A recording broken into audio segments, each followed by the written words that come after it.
Yes, madam. Ano po ang igugupit natin sa iyong buhok? Hanggang dito ba?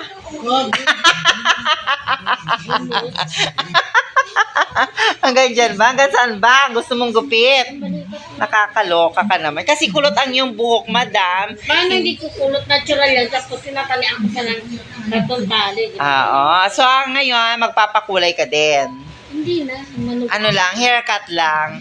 O, taga saan ka ba, madam? Yan lang ako sa Antonio. Ay, San Antonio. So, ngayon, first time mong magpagupit na ganito. Malaki sa puti. Ano pa nga ba? Tapos ano mo na rin siya.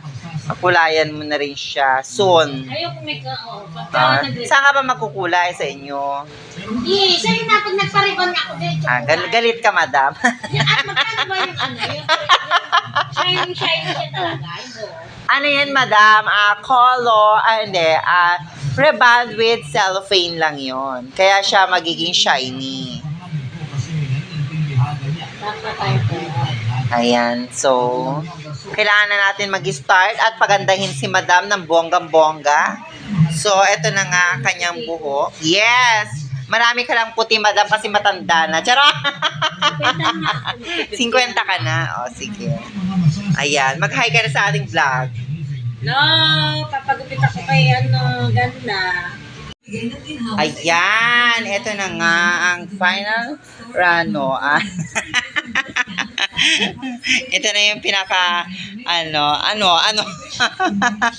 hair transformation ni madam. Di ba ang ganda? Ano masasabi mo sa ganda mo? Thank you. Parang galit lang. Hindi ako yung galit. Ano masasabi mo sa ganda mo? Ganun? Para ano to, galit lang? Pwede na mahinahon, di ba? Anong masasabi mo, madam? Yes, ganyan na yung buhok mo. So, kailangan mo talagang ipareban para sa ganon is perfect na ang iyong buhok. So, hindi na siya magiging kulot. So, ito na nga, yan muna. So, sabi, wala pa isang taon, mabalik mo sa dati. syempre, yun ang bago mong tubo na buhok, madam. Kung saan lang yung nareband, yun yung pinakabuhok mo na straight. Syempre, hindi naman natin hawak ang buhay ng buhok mo. May sarili siyang buhay. Charot! May buhay talaga yung buhok mo. Ito ngayon, maganda siya kasi na-plan siya, madam. Pero pag naligo ka, magkita muna kay ni Lucifer. Ayan, o, diba? Siyempre, kukulot na naman hanggat hindi mo siya pinapareban, madam.